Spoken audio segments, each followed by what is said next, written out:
A role model, just like the Kenya Flower Council is. It supplies agro inputs to farmers, employ 1,500 staff.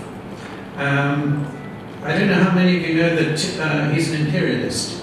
Well, he went to Imperial College anyway, that's where he got his MBA. I know him mainly through Rotary, actually. He's a wonderful Rotarian. He's been district governor of Rotary and is involved in many other charitable activities. So be charitable now and introduce your panel and the theme of your discussion, which is improved sustainability performance in the floriculture value chain. Bill. Thank you very much indeed, Mike. As I said, my name is Bill Mulcantaria. I run a company, or I manage a company with my family called the Elgin Kenya. A number of the speakers this afternoon have the PowerPoint presentations, so I'll also ask them to be as brief as they can on the PowerPoint. The first speaker is Ms. Ruth Vaughan. Well, good afternoon, ladies and gentlemen. Thank you very much for the opportunity to come and speak today. My talk today is about innovation in production in flower farming in Kenya. So I'm going to talk about value addition through sustainable production. This is a traditional graph of rose production on farms in Kenya. You have sustainable yield.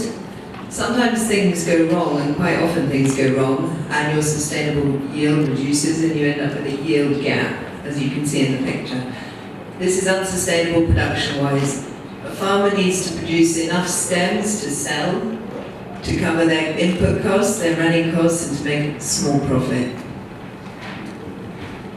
So we at Crop Nuts have an innovative plant health program where we have agronomists that visit the farm, take samples, analyse samples, produce a corrective action report, and offer agronomy support.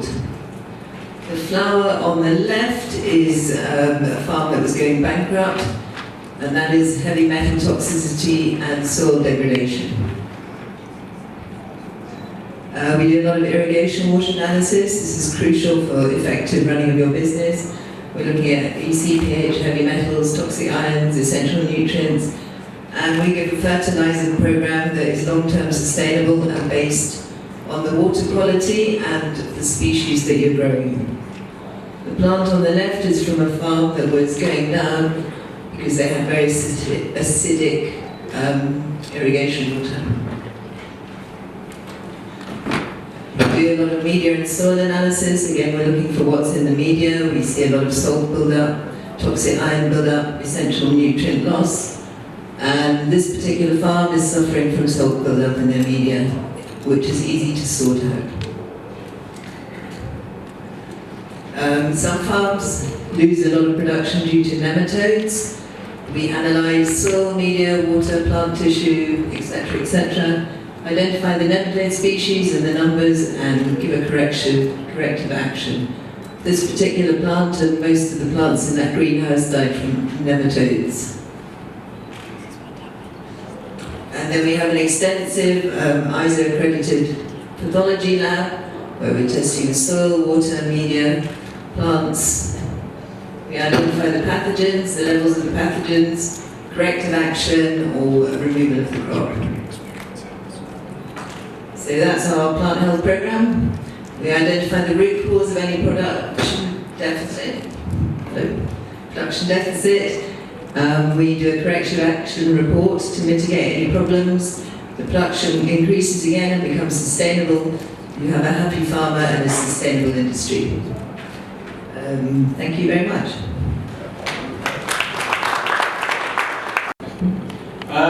I negotiated and bargained a bit with Jane on the setting up this presentation. I got 3 minutes extra.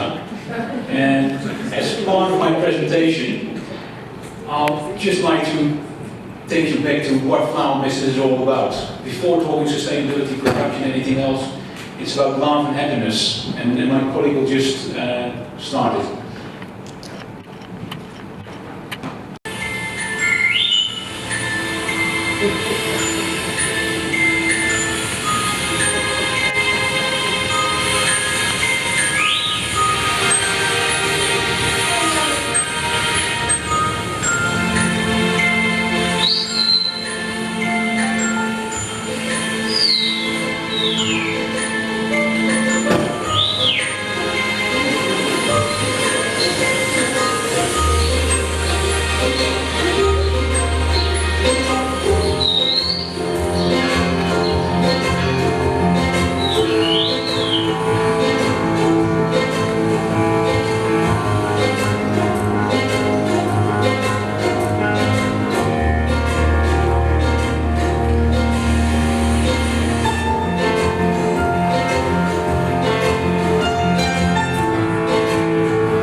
do think we are privileged to work in this fantastic business. We might be worried about auction prices, freight prices, sustainability. Finally, it all ends up on spreading love and happiness. Directly making the link to my own presentation, flower quality during Valentine 2017. Here's that. And then further onto industry standards of cold chain. I think that Kenya is doing far better than we think, and should be taking the lead in a number of fields. But maybe here, this is a bunch of roses I took from a wholesaler on Valentine 2017. And this is what makes me really proud to be part of Kenya's flower business. On the right top, you see 12, 13, 14 days fast life on the most difficult moment, quality-wise, in the year. Kenya's flowers at their best. However, I took another bunch. Same variety, same farm, and a different shipment, and just see what happens.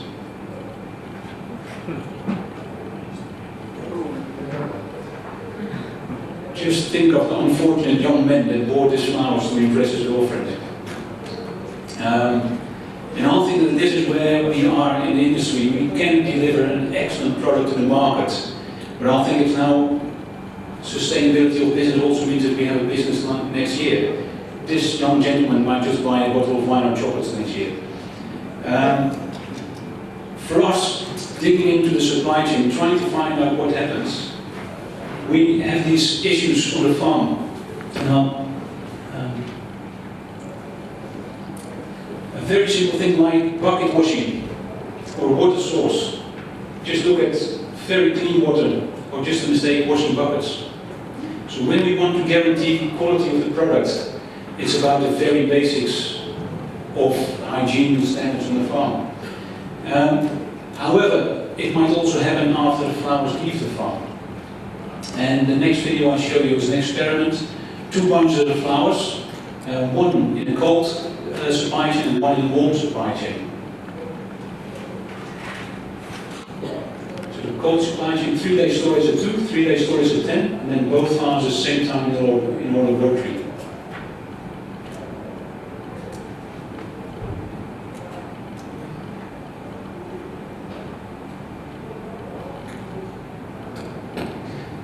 And this is showing off cool flowers have a far better performance, shelf life-wise, fast life-wise.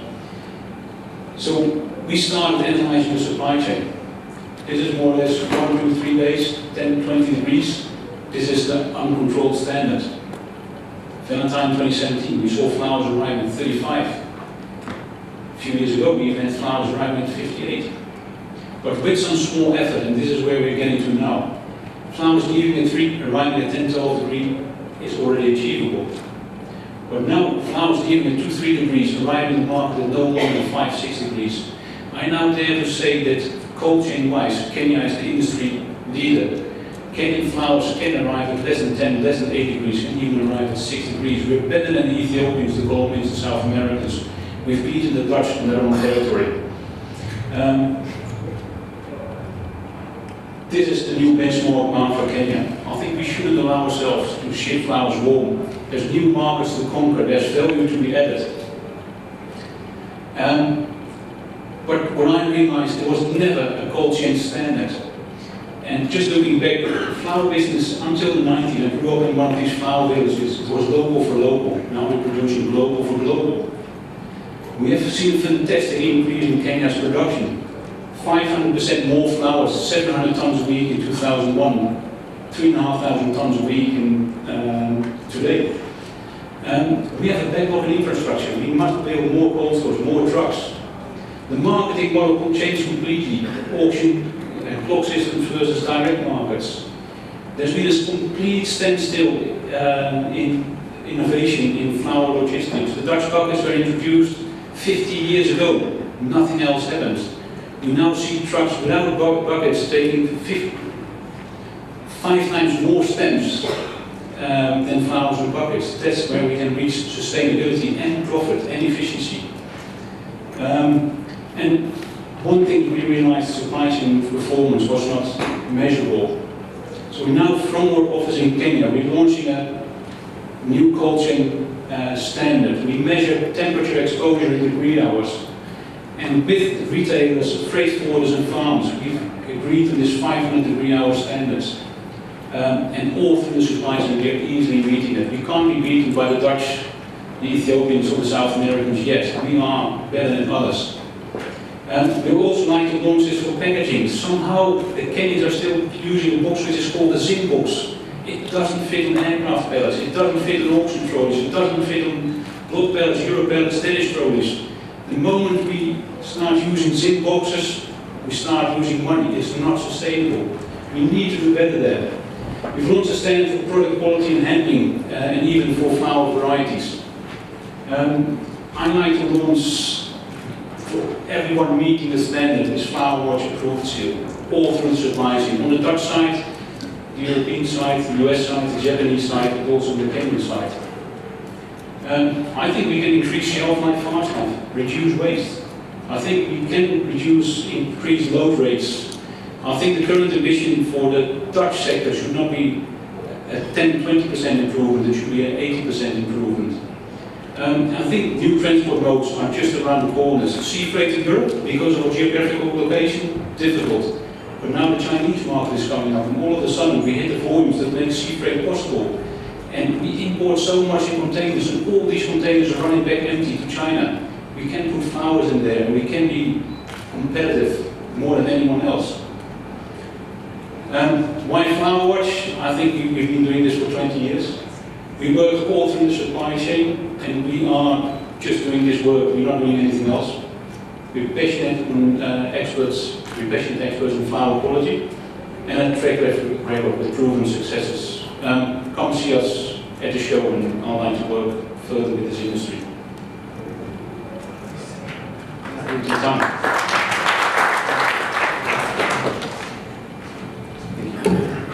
Our next speaker is James Stevie, Business for Social Responsibility. Okay, hello everyone. Thanks to KFC for putting this on and obviously inviting BSR to come along and talk. BSR runs the HER project, and I've been asked to talk about the link between worker wellness and productivity. And I think this is really important. We've heard a lot about the importance of cockerels, we've heard about soil quality and other forms of physical capital, but of course without human capital or a focus on human capital, all of those improvements don't mean anything at all, arguably.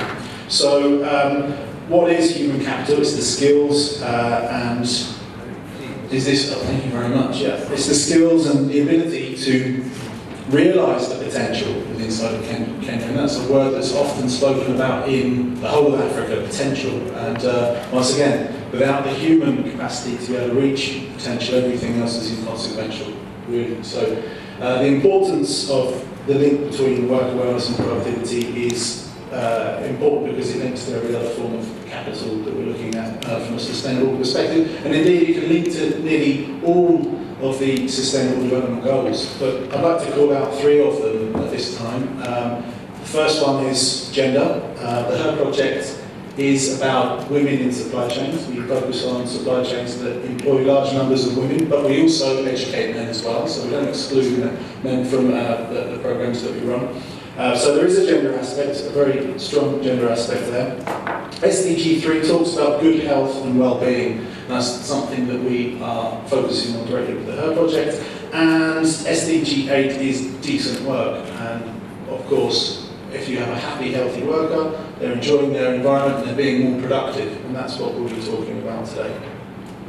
I think, use the button, here we are. So the HER project doesn't just work in Kenya, it works in 14 countries around the world. We've reached over 500,000 women in supply chain and men in the 10 years that we've been running. You can see there's a few more statistics there. We've got a few different supply chains, including the textiles and garment industry, horticulture, floriculture of course, and electronics, toy manufacturing, those kind of things. What's it about? Really, our mission is to unlock the full potential of women working within those global supply chains that I mentioned.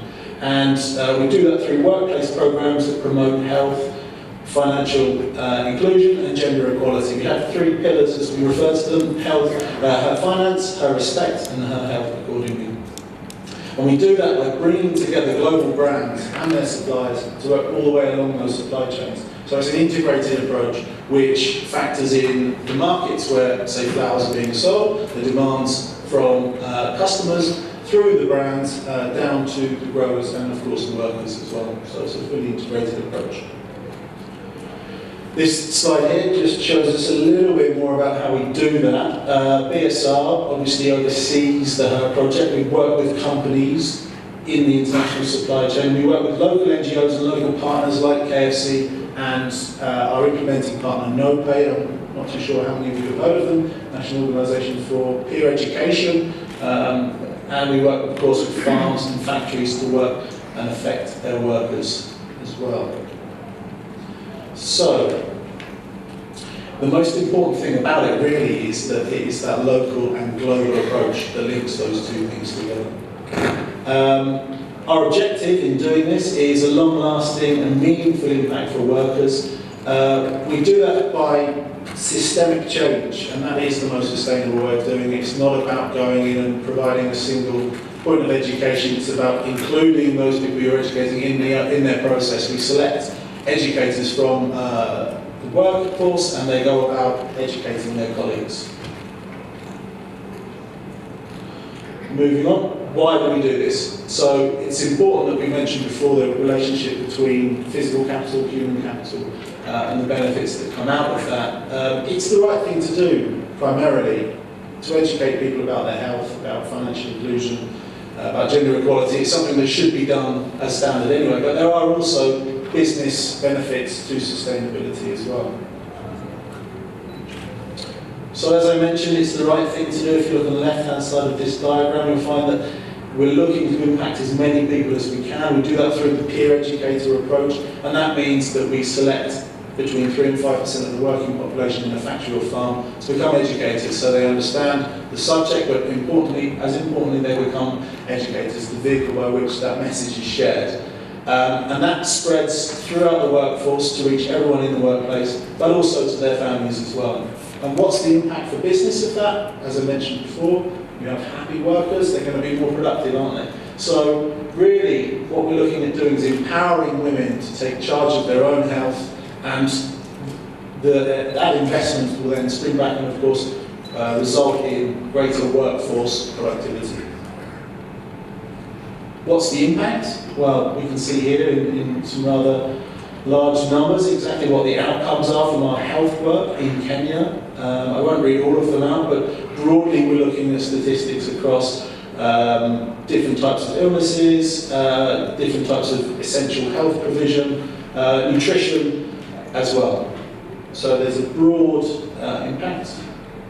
And business benefit for that impact is stark. For every $1 invested, you can expect to have $4 returned in productivity and in other ways as well.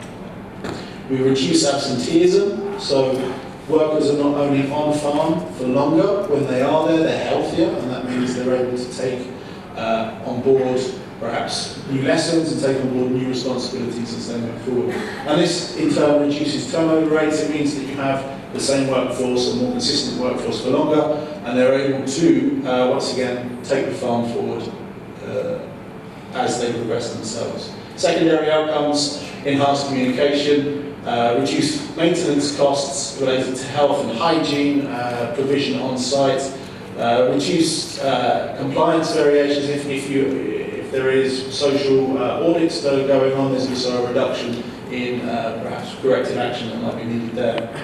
And a few others as well, which I'm sure you can see, but I'm conscious of time, so I probably won't hang around for much longer.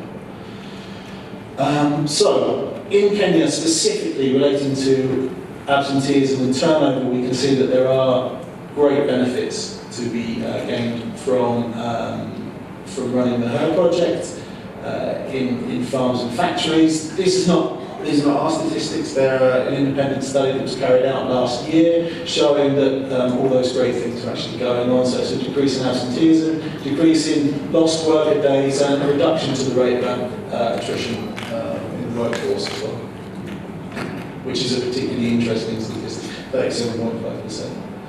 So Broadly speaking, as I mentioned before, there is a really strong link between worker well-being, wellness and productivity, and it is their ability to enhance and access and, let's just say, drive improvements in other areas of capital improvement.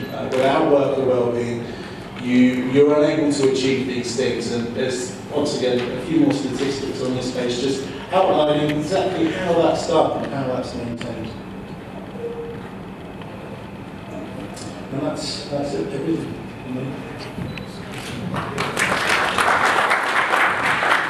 Excellent, that was a super presentation. Obviously, you're doing a great job in Kenya. So, Jane, I just want to congratulate you on the diversity of today's panel. The next person is a very interesting person going to talk about rights and legal stuff in the workplace. The exact title is Workers' Wellness and Productivity. We have a senior counsel in the House, Mr. Andrew Odete, who's an advocate of the High Court of Kenya and a scholar of international law in School of Law and Development at the University of London. Much Bimal for that very flowery introduction. He's a very smooth man. Ladies and gentlemen, HIVOS, of course, is an international and governmental organization that co-creates but also grants partners. Today we have some of our partners here.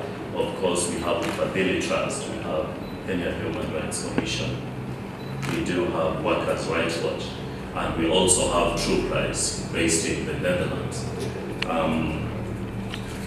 A conversation goes where the CFO, the Chief Financial Officer of a company, says, you might have heard of this, what happens if we invest in developing our people and they leave us?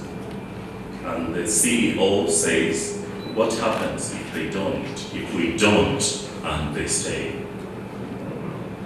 Think about that. I have been asked to discuss the question of workers' welfare and productivity. What's the definition of welfare?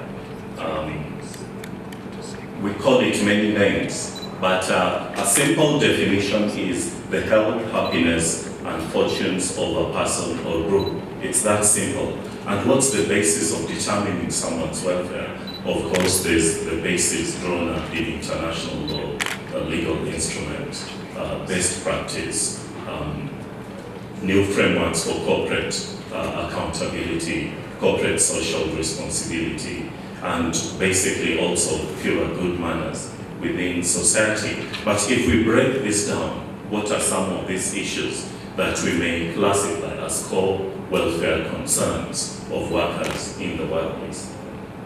Access to medication and healthcare facilities, fair remuneration, safe workplaces, protection from vulnerability, especially if you talk about women, issues to do with gender-based violence that further go into aggravating their lot in the workplace. A voice, unionization, provision of structures such as committees to voice some of their concerns, career progression as well. The question I've been asked to deal with probably is there a link between improved workers' welfare and productivity in the workplace? Professor Joel Bacon seems to suggest that in his book called The Corporation, the Pathological Pursuit of Power and Profit, he seems to suggest that corporate entities are set up purely to make profit, that they would do anything and anything for profit, and that if they do anything good that yields some social good, it is still in the ends of making profit. It is incidental to making profit. He is on one level talking about a business case for social responsibility, if you like, human welfare concerns, as well as elements of environmental stewardship. But the jury is still out on the statement about companies only doing good when they want to make money. That's something else we can discuss about on a sunnier day than this. Of course, today many companies are embracing and entrenching welfare concerns for workers. One might even think that around these shows, it is the cost of doing business. If, for instance, a flower farm would set up a clinic, or a school, or build a road so that workers can get to the workplace and so on. But beyond the infrastructural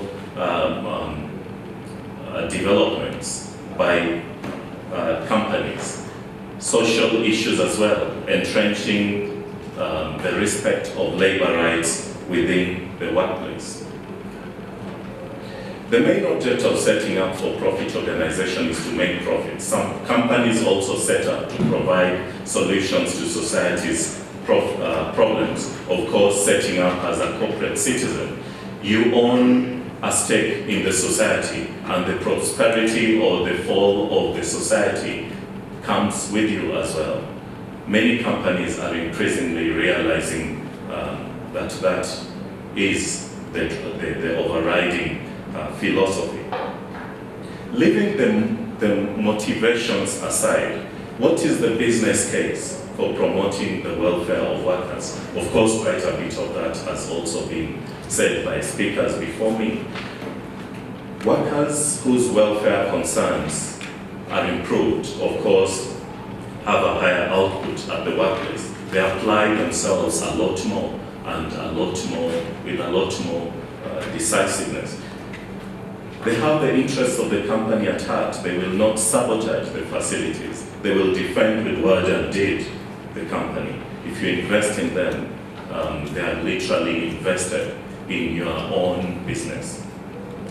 These companies are more stable because there's a lot less movement, of course, with workers seeking greener pastures. And they are not confrontational. Of course, we know the concerns related to having a volatile workforce. There are less disputes in this case, less costs in lawsuits or in prosecution, and certainly in terms of compensation and reputational damage that goes with this.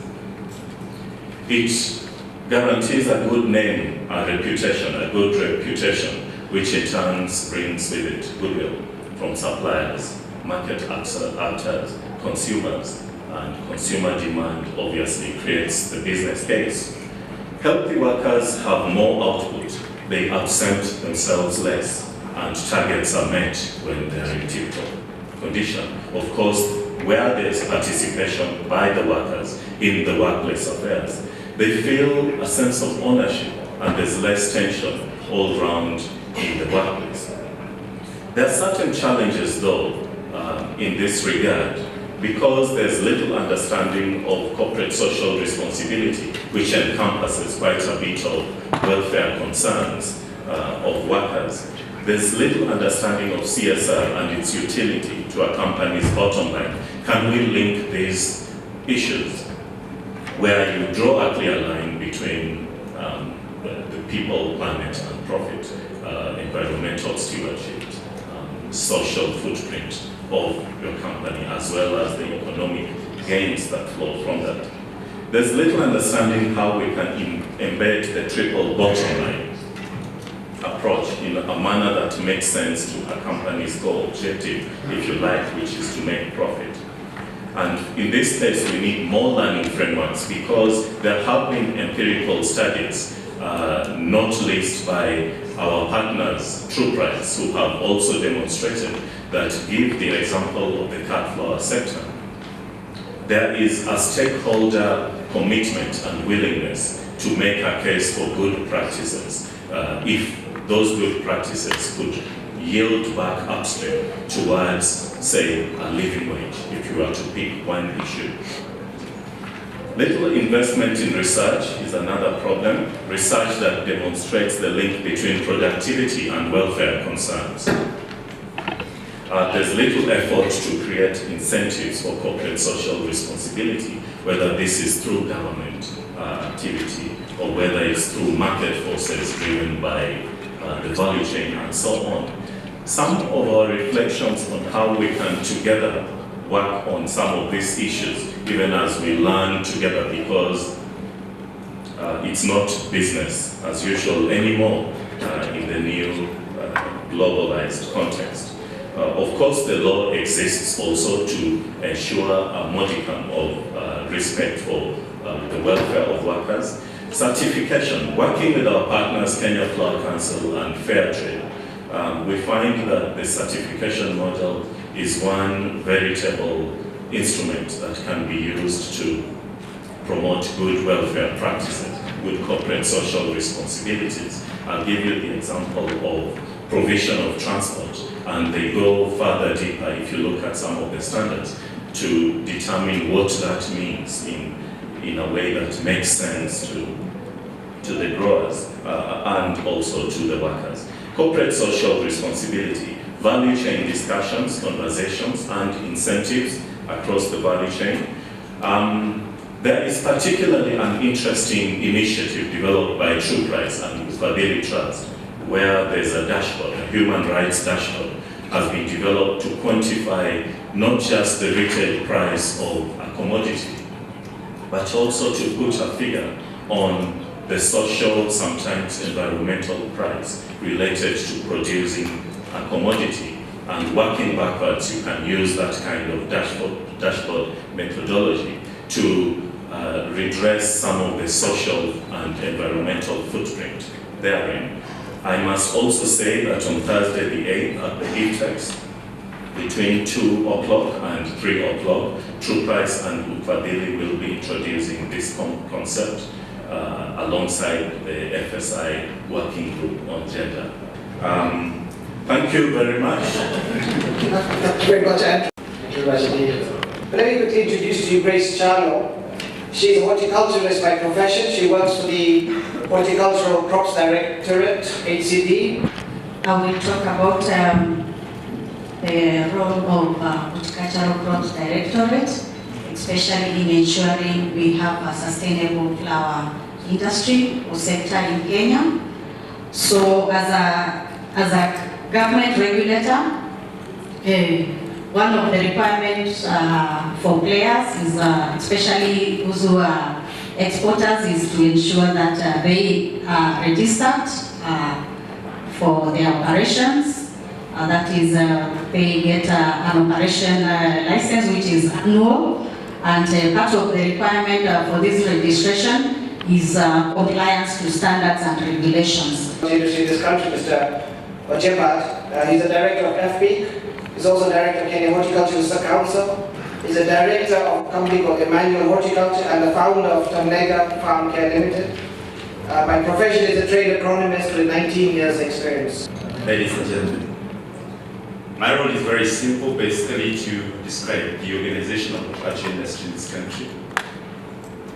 Today, we are much more grown, having gone through mess in the previous years in terms of organizations where we've been structured. The current situation is that now we have growers having a contract with a specific exporter. The exporter is licensed by the regulator. The regulator, therefore, basically just licenses, but in terms of the management of the growers, of the farms, it's all done by the exporters, all the growers themselves. For instance, every exporter today in this country, we're looking at a scenario where they will become a member of an association, either a member of Kenya Flower Council or a member of FPIC. And eventually what we've done now is that we've come together, FPIC and Kenya Flower Council, to form Kenya Horticulture Council. But what Kenya Horticulture Council is going to do is basically to help us be able to champion specific issues that we must be able to lobby with government or with the international community, or when we go into the marketplace. Kenya Horticulture Council then will be able to help us to articulate those issues to avoid a scenario where we've had a scenario of fruits and vegetable exporters fighting on their own. Kenya Flower Council fighting on their own. And when you're going to speak to either a development partner or the government, it has been very difficult to be able to agree on terms of a balance. But with the Kenya Horticulture Council now, we are able to speak in one platform. Thank you so much. Pretty good summary of what's going on in the industry. Obviously, the two organizations and the third one that's being formed is obviously critical part of our industry at the moment, and I really want to congratulate Richard and Jane and the whole board for taking such a big initiative of trying to combine all the exporters together. Jerome, James, Andrew, Grace, and Mr. Jeff for the wonderful presentations.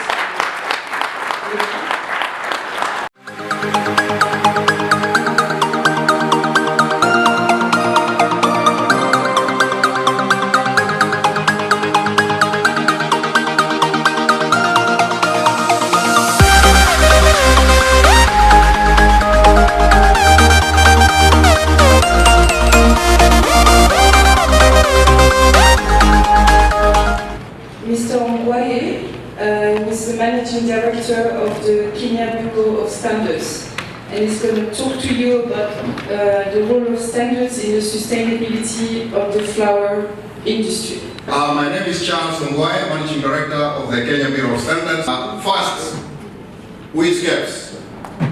KEBS is the Kenya Bureau of Standards, incorporated July 4th, 1974. We are about 43 years this year. I think this is important for me to say. We've worked very, very closely with the Flower Council, with PIC and everybody, key stakeholders, to revise KS 1758. But KS 1758 is not mandatory. There are some of you who have embraced it, who have implemented KS 1758, and I will encourage all of you to implement standards for you to be efficient, effective in your businesses. Thank you.